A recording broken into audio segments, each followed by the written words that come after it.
Hello students, हम लोग करने वाले हैं class 10th science chapter number 10 जो है light reflection and refraction. Reflection part खत्म हो चुका है, तो अब हम लोग करने वाले हैं रिफ्रैक्शन ऑफ लाइट, यानी रिफ्रैक्शन की कहानी शुरू हुई थी। सबसे पहले तो हमें ये जानना जरूरी है कि एक्चुअली में डिफरेंस क्या होता है इसके बीच में।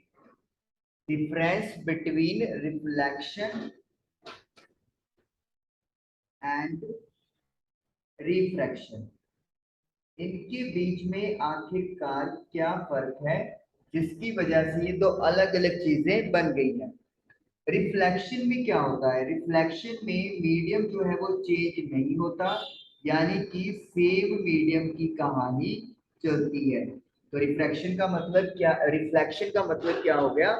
जब लाइट ट्रेवल करेगा तो वो अपना मीडियम चेंज नहीं करता, एक ही मीडियम में वो लाइट रहती है। लेकिन अगर हम लोग रिफ्रैक्शन की बात करें तो इसमें क्या होता है, इसमें जो मीडियम है वो बदल जाता है। तो यानी कि टू मीडिया या दो मीडिया में होना जरूरी है अगर रिफ्रैक्शन की बात हम लोग कर रहे हैं। लेकिन रिफ्लेक्शन में एक ही मीडियम से काम चलता है। सेकंड जो नोटेबल डिफरेंस है, जो लाइट की स्पीड है ट्रेवल करने की, वो चेंज नहीं होती।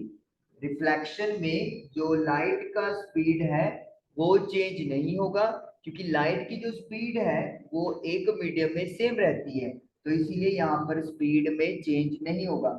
लेकिन अगर मैं रिफ्रैक्शन की बात करूं तो जो स्पीड है वो एज पर मीडियम चेंज हो जाती है, कई बार ज्यादा कई बार कम, रिलेटिव क्वांटिटी है तो इसीलिए वो बात होगी।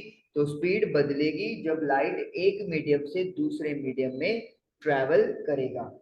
तीसरी बात, यहाँ पर पाथ चेंज होता है और रिफ्रैक्शन में भी पाथ चेंज होता है। तो ये सिमिलैरिटी है कि दोनों फिनोमिना में रास्ता जो है वो बदलेगा, चाहे हम डायरेक्शन वाइज बात कर लें या फिर हम लोग मूवमेंट की बात कर लें, रास्ता दोनों ही जगह पर बदलता है।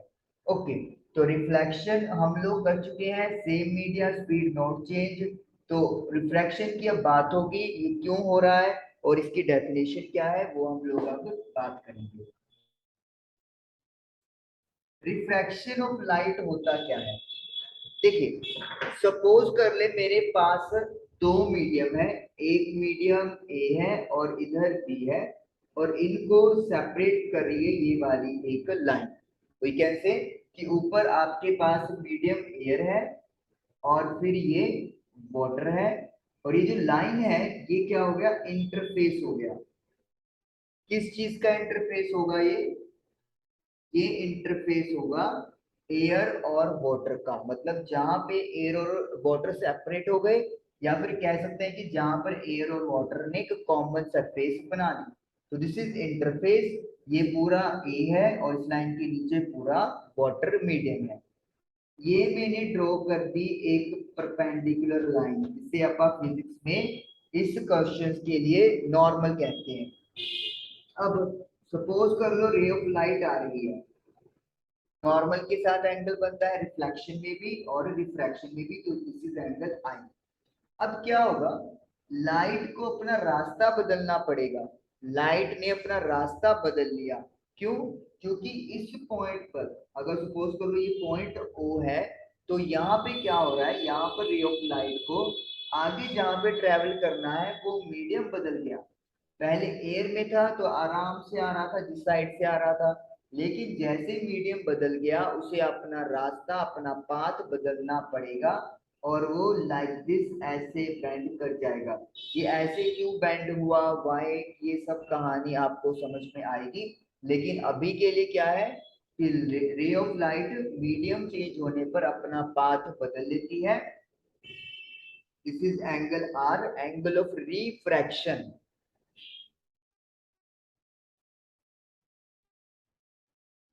Angle of refraction and this is angle of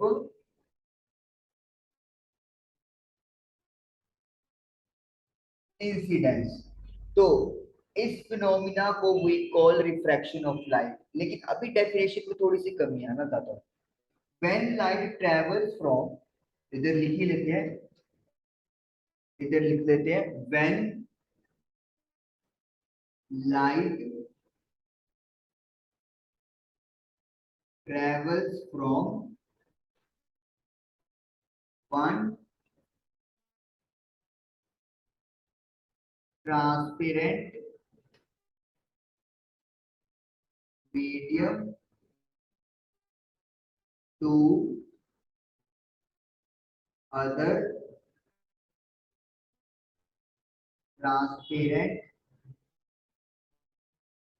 medium obliquely. इसको मैं कैपिटल में क्यों यूज कर रहा हूं? क्योंकि यही तो कहानी है रिफ्रैक्शन की। जब लाइट एक मीडियम से दूसरे मीडियम में ट्रेवल कर रहा है ऑब्लिकली, ऑब्लिकली मतलब लाइक दिस, कोई एंगल बनाता हुआ, इसके अलोंग द नॉर्मल नहीं होना चाहिए, अलोंग द सरफेस भी नहीं होना चाहिए, टेढ़ा आना चाहिए, पैरेलल, और we can say along the surface नहीं होना चाहिए, ऑब्लिकली इन बिटवीन 0 and 90 होना चाहिए। उसको रिप्रेजेंट कौन करता है? ये ऑब्लिकली शब्द। Then its path will change in second medium. तो जब ये ऑब्लिकली आ रही है तो इसका रास्ता, पाथ, विल चेंज, बदल जाएगा, इन सेकंड मीडियम, इन सेकंड, दूसरे मीडियम के अंदर। आप देख सकते हो यहां तक तो लाइट रे सीधी आ रही थी, लेकिन इस पॉइंट पे इसको बेंड होना पड़ा, इसको अपना रास्ता बदलना पड़ा दूसरे मीडियम में। और दिस फिनोमिना, ये जो डेफिनेशन, ये जो तीन लाइंस आपको दिख रही हैं, this is called refraction of light. Obliquely शब्द को अगर आपने इग्नोर कर दिया तो आपके नंबर भी इग्नोर हो जाएंगे। तो ऑब्लिकली, मस्ट ऑब्लिकली लिखना जरूरी है। तो this is called refraction of light. तो ये आपकी आज रिफ्लेक्शन ऑफ लाइट की हमने क्या रख दी है? बेस वाली ईट रख दी है। ओके,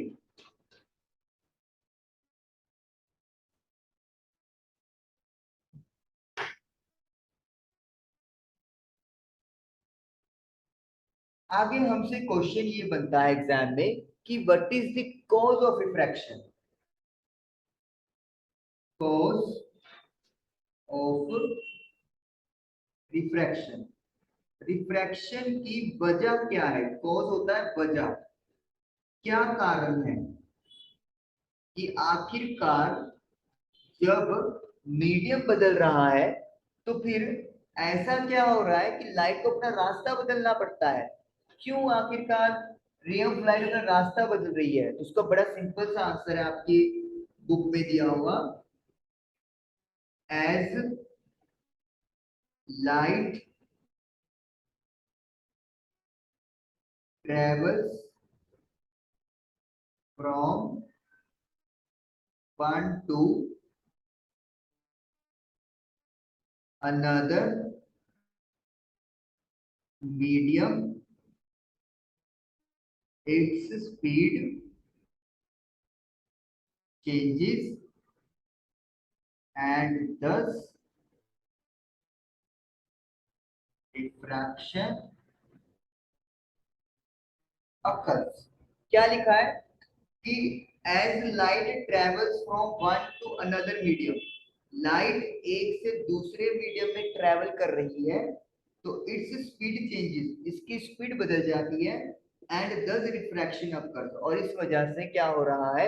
रिफ्रैक्शन हो रहा है।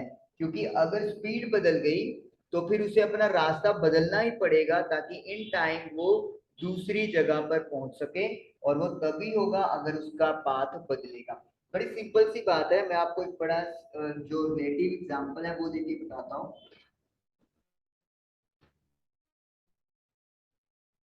आपने क्या करना है, ए से बी तक पहुंचना है। कोई लोकेशन है ए और कोई लोकेशन है बी। ए से बी आपने पहुंचना है और आपको पहुंचना है, सपोज कर लेते हैं 10 मिनट के अंदर। जो टाइम आप लोगे वो कितना टाइम लेना है आपने, 10 मिनट्स के अंदर लोगे। अब ए टू बी पहुंचने के लिए आपने जिस रास्ते को चुना, तो सपोज कर लो आपने स्पीड रखी 3 मीटर पर मिनट। 1 मिनट में, लो 5 कर देंगे आपका, 5 मीटर आपने रखी 1 मिनट के अंदर ट्रेवलिंग, तो ये स्पीड आपने रखी 5 मीटर पर मिनट। आपकी ये स्पीड हो गई। तो आप इस डिस्टेंस को मतलब क्या करोगे, जो कवर करोगे, सॉरी ये तो गलत कर दिया मैंने। और ये जो दूरी है अभी आप ए से बी के बीच में लगा लो, सपोज कर लो 2 मीटर है, 20 मीटर। तो कितनी स्पीड से आप ट्रेवल करोगे, 20/10 यानी कि 2 मीटर पर मिनट, यही करोगे।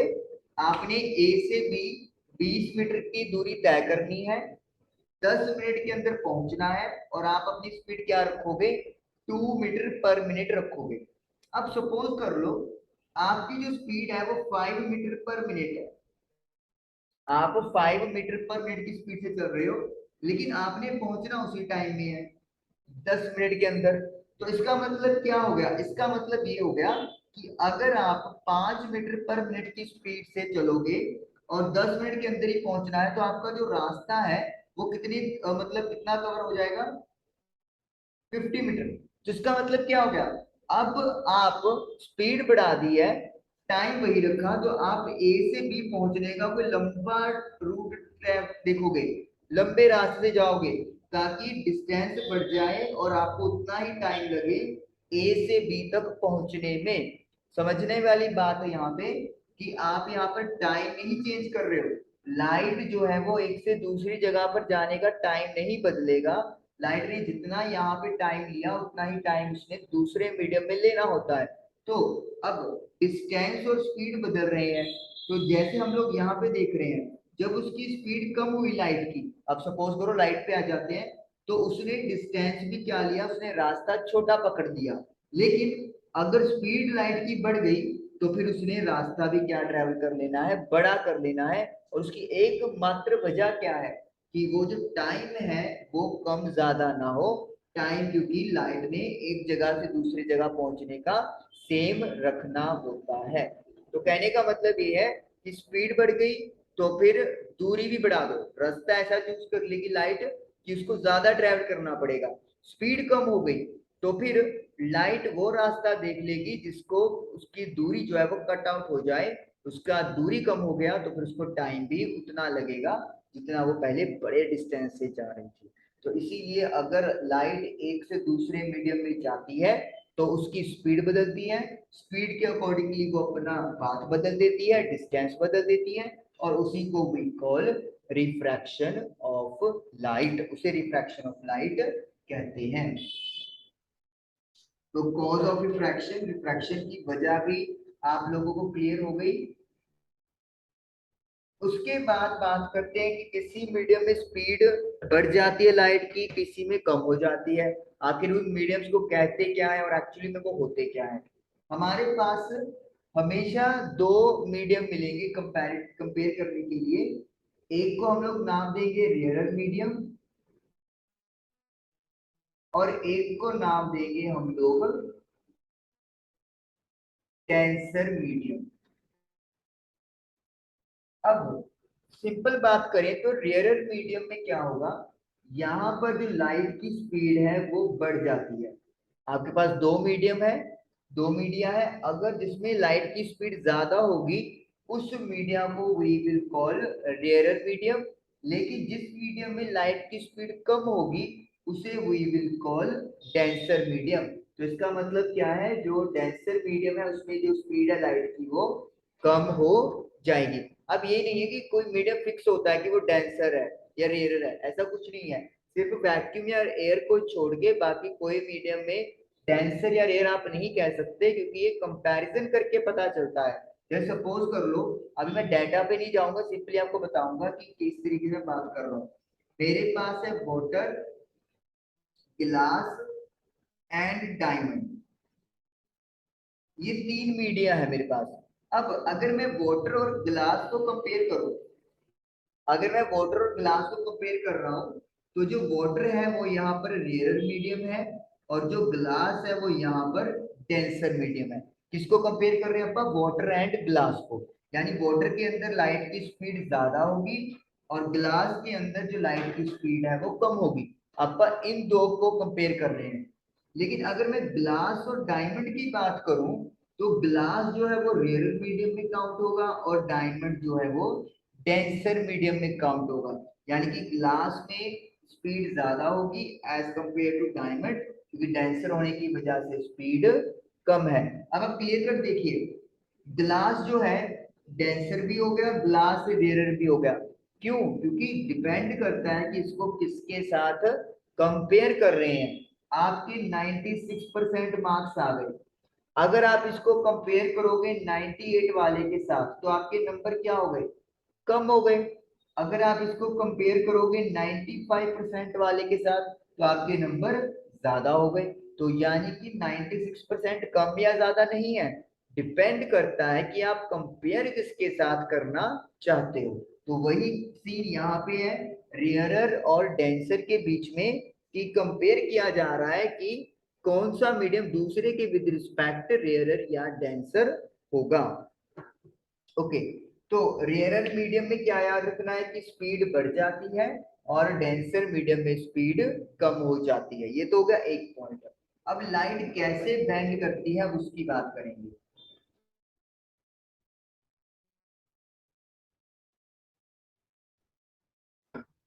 देखिए, अगर लाइट रेयरर मीडियम से डेंसर मीडियम की तरफ चलती है, रेयरर से डेंसर मीडियम की तरफ ट्रेवल कर रही है, मतलब जहां पर स्पीड क्या होगी? ज्यादा, वहां से किस मीडियम की तरफ? जिसमें स्पीड कम होने वाली है। तो रेयरर टू डेंसर, तो जो लाइट का रास्ता है वो क्या होता है?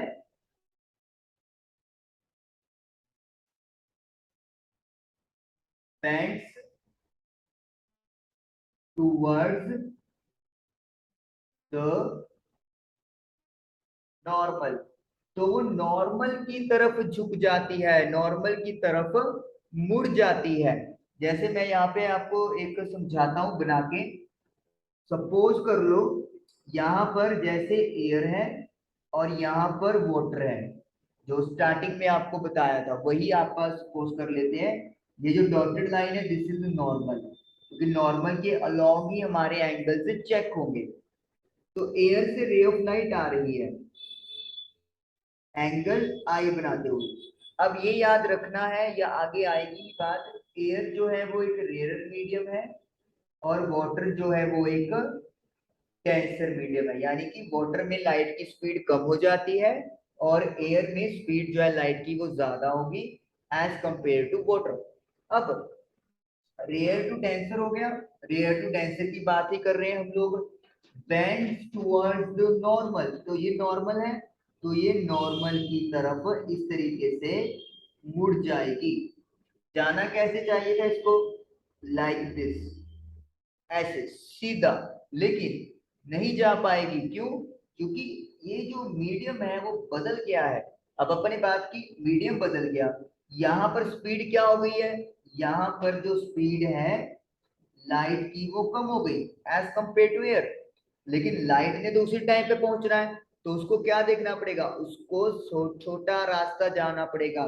तो इसीलिए वो नॉर्मल की तरफ बेंड करते हुए, छोटा रास्ता ट्रेवल करते हुए, वहां पर जहां पे उसने आगे ट्रेवल करना है टाइम से पहुंच जाएगी। तो ये है आपके पास रेयरर टू डेंसर की कहानी। तो हम लोग ये भी कह सकते हैं ना कि जो एंगल होता है रेयरर मीडियम में बनने वाला, वो हमेशा बड़ा होगा किस एंगल से? जो डेंसर मीडियम के अंदर एंगल बना होगा। यानी कि रेयरर मीडियम का एंगल डेंसर मीडियम के एंगल से हमेशा बड़ा मिलेगा आपको। ये कहानी है आपकी रेयर टू डेंसर वाली। ओके, चलिए, तो ये तो बात कहानी खत्म हो गई है रेयर टू डेंसर वाली। अब डेंसर टू रेयर की भी बात करेंगे, तो चलिए मैं करता हूं इसको इरेज।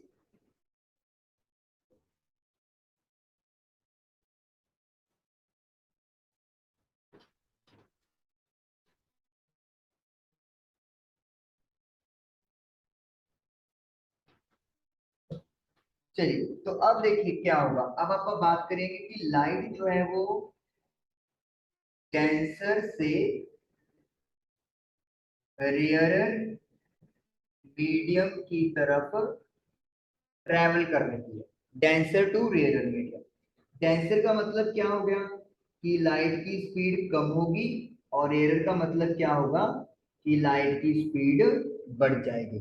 तो यानी कि कैसे मीडियम में जहां पे स्पीड उसकी कम थी, अब वो ज्यादा स्पीड वाले मीडियम में एंटर करेगी। तो यहाँ पे मैं एक समझाने के लिए वही चीज करूंगा। ये मैंने सरफेस ड्रॉ कर दी, इंटरफेस सरफेस। ऊपर सपोज कर लेते हैं मैंने ग्लास टेक ओवर कर लिया, एंड नीचे इज एयर। ठीक है, कोई भी दो मीडियम।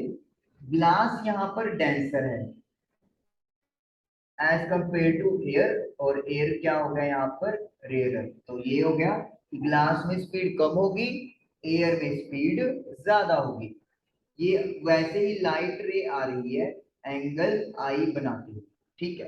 अब ये चीज ना होती, मीडियम का कोई चक्कर ना होता, तो रे ऑफ लाइट ने कैसे चले जाना था, उसने ऐसे सीधे निकल जाना था।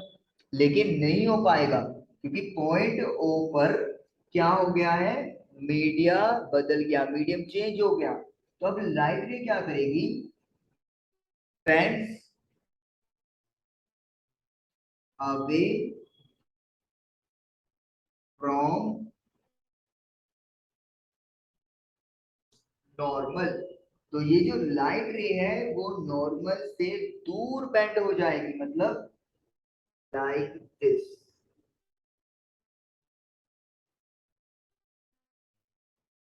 ऐसे देख सकते हो ना आप।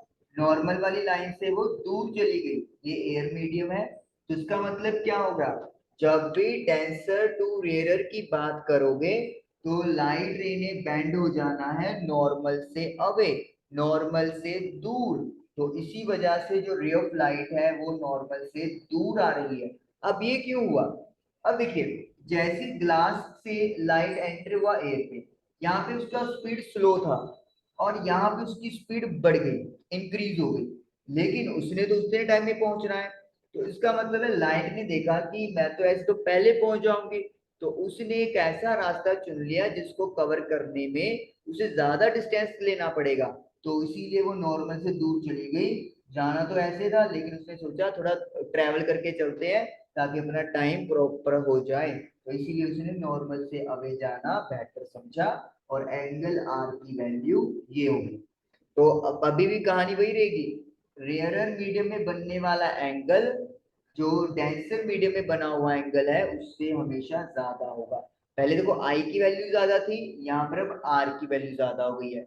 क्यों, क्योंकि वहां पर आई जो था वो रेयरर मीडियम में था, और यहाँ पर आर रेयरर मीडियम में है। तभी मैंने लिखा इस चीज को कि जो एंगल है वो हम लोग क्या लिखते हैं कि रेयरर मीडियम का एंगल किससे बड़ा होता है, डेंसर मीडियम वाले एंगल से बड़ा होता है। आपको आई या आर से नहीं याद रखना, वो तो आप गलत कर दोगे। आपको याद रखना है कि रेयरर मीडियम वाला एंगल डेंसर मीडियम वाले एंगल से लार्ज यानी कि बड़ा होता है। तो ये कहानी है आपके पास रेयरर टू डेंसर और डेंसर टू रेयरर की। हमने रिफ्लेक्शन पढ़ा, तो रिफ्लेक्शन के अंदर हम लोगों ने लॉज पढ़े, लॉज ऑफ रिफ्लेक्शन। तो रिफ्रैक्शन पढ़ रहे हैं और उसके लॉज ना हो, ये तो नहीं होएगा। तो रिफ्रैक्शन के भी लॉज हैं। तो चलिए फर्स्ट लॉ से स्टार्ट करते हैं। What is the first law,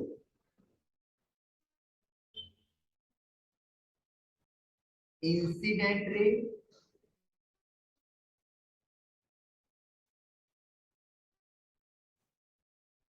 refracted रे and normal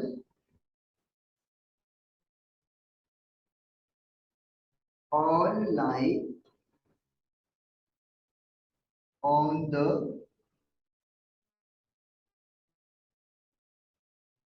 same point in the plane of incident. मतलब क्या है, आप जैसे सपोज कर लो ये मेरा इंटरफेस है और ये नॉर्मल है, यहाँ पे मीडियम वन मान लो, यहाँ पे मीडियम टू मान लो, ये सपोज कर लेते रेयरर है, ये सपोज कर लेते डेंसर मीडियम है। ये रे ऑफ लाइट आ रही है, this is incident ray I R, this is normal रे एन आर। तो रिफ्लेक्टेड रे क्या होती है, ऐसे जाएगी टूवर्ड्स नॉर्मल, ये आप भी डिस्कस किया आर। तो this is called refracted ray R R. तो इसका मतलब क्या हो गया, इंसिडेंट रे, रिफ्रैक्टेड रे and normal all lie on the same point. देखिए आप सेम पॉइंट पे देखिए, यहाँ से जो पॉइंट है वो तीनों के लिए कॉमन है, जहां पे रे ऑफ लाइट आ रही है, this this and normal.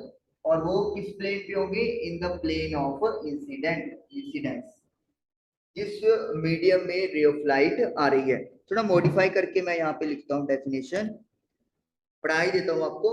Incident ray, refracted ray normal to the interface of two transport medium at the point of incidence all lie in the same plane। तो सभी lie on the same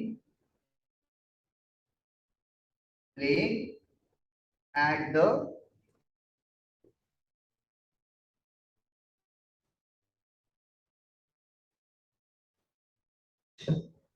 point of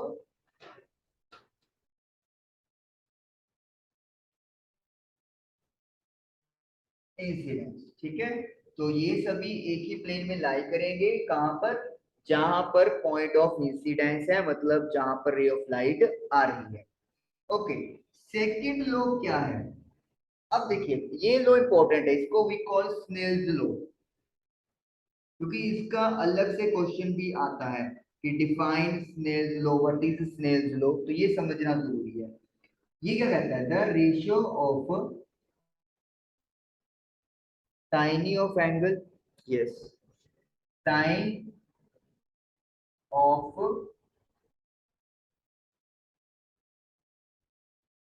angle of incidence to the time of angle of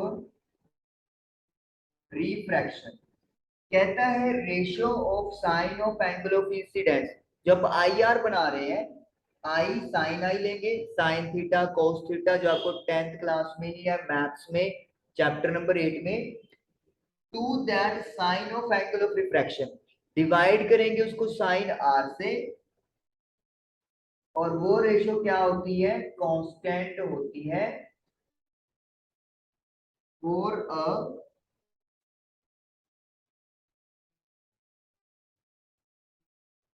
given pair of media. मतलब आप कोई दो media fix कर लो, suppose water and glass, glass and diamond, water and diamond, तो कोई भी दो आप मीडिया फिक्स करो, तो उन पेयर के लिए ये रेशियो साइन आई अपॉन साइन आर कांस्टेंट रहेगी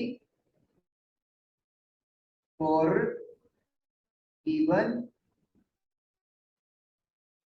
कलर ऑफ लाइट। मतलब आपका जो पेयर ऑफ मीडिया वो भी फिक्स होना चाहिए, और लाइट के अलग अलग कलर्स होते हैं, तो कलर चेंज नहीं होना चाहिए। अगर कलर बदल जाता है तो ये वैल्यू भी चेंज हो जाती है। तो कहने का मतलब क्या है, ये कहना क्या चाह रहे हैं, sine I divided by sine R is equal to constant. लेकिन किसके लिए, अगर आपके पास जो मीडिया है, दो मीडिया है वो फिक्स है, और जो कलर आप लाइट की बात कर रहे हो वो भी फिक्स है। तो अगर ये दो चीजें मिल रही हैं तो फिर ये रेशो हमेशा कांस्टेंट मिलेगी। आप जिस मर्जी पे जहां मर्जी पे जाके चेक कर सकते हो, एंगल आई उसके कॉरेस्पॉन्डिंगली एंगल आर, साइन के अकॉर्डिंगली फाइंड करेंगे तो यू विल गेट कांस्टेंट। ये आपको मैथ में पता चल जाएगा जब चैप्टर ट्रिग्नोमेट्री होगा, तो वहां से आप समझ में आ जाएगा कि साइन आई क्या है, साइन आर क्या है। फिलहाल के लिए आप लोगों को ये याद रखना है। ओके, उसके बाद इसको बोलते हैं स्नेल्स लॉ, और आई की वैल्यू 0 और 90 के बीच होनी चाहिए। ना तो 0 के लिए एप्लीकेबल है और ना ही 90 के लिए एप्लीकेबल है। याद है हमने डेफिनेशन में अभी क्या जिक्र किया था, ओब्लिकली ओब्लिकली। तो ओब्लिकली का मतलब क्या हुआ, ना 0 होगा ना 90 होगा, इन बिटवीन 0 एंड 90 होगा। तो वही चीज यहाँ पर भी लिखनी है, 0 और 90 के बीच में। ओके, जो ये कांस्टेंट वैल्यू है, this constant value is known as refractive index. क्या बोलते हैं इसको, इधर लिखते हैं,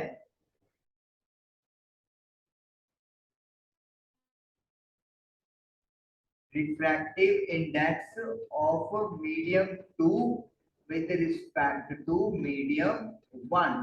तो ये जो साइन आई अपॉन साइन आर है, ये कांस्टेंट है, और इस कांस्टेंट को एक नया नाम दिया गया है, रिफ्रैक्टिव इंडेक्स। किसका, मीडियम 2 ऊपर रखेंगे, with respect to m1, medium 1 की बात नीचे करेंगे, तो इस रेशियो को हम लोग रिफ्रैक्टिव इंडेक्स बोलते हैं। इसके बारे में हम लोग नेक्स्ट सेशन में डिस्कशन करेंगे।